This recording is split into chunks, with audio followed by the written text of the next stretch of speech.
Now, the other type of blogging that I want to talk about is essentially a form of what's called content marketing.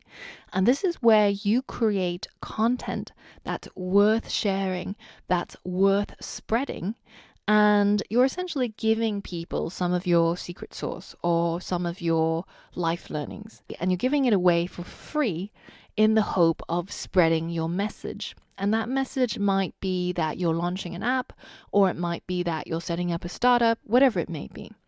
And some good examples of this relating to apps are actually people who talk about how they did well on the App Store. For example, Stuart Hall with the 7 Minute Workout app. And for example, the guys behind the Fitman Cook app, they all had these posts that pretty much had very clickbaity titles that looked like it was from BuzzFeed. Something like the one weird trick that got me 2 million downloads on the App Store or something like that.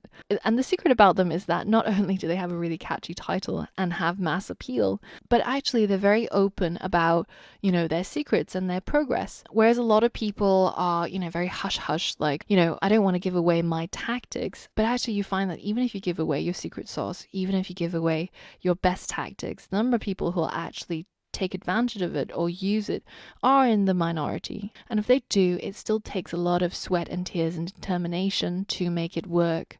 So in which case they probably deserve the success that they'll get.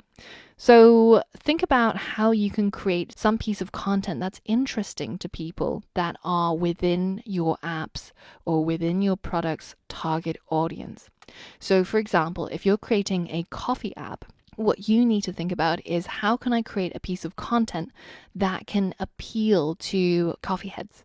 So it could be something to do with a review of the latest and greatest coffee gear, or it could be something about how I finally made that God shot, and essentially just content that would appeal to people that overlaps with your target audience for your app or your product. So this requires quite a bit of thinking and a bit of research.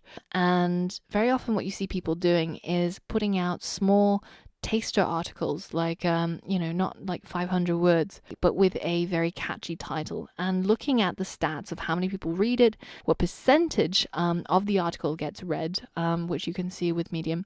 You can see how much interest there is, and then you can build a part 2 and a part 3, etc. And people are far more likely to share good, interesting content or information with their friends, with their network, than just something like download this app. And in all of these articles, you get a chance to plug your app and at the same time an appeal to the right audience.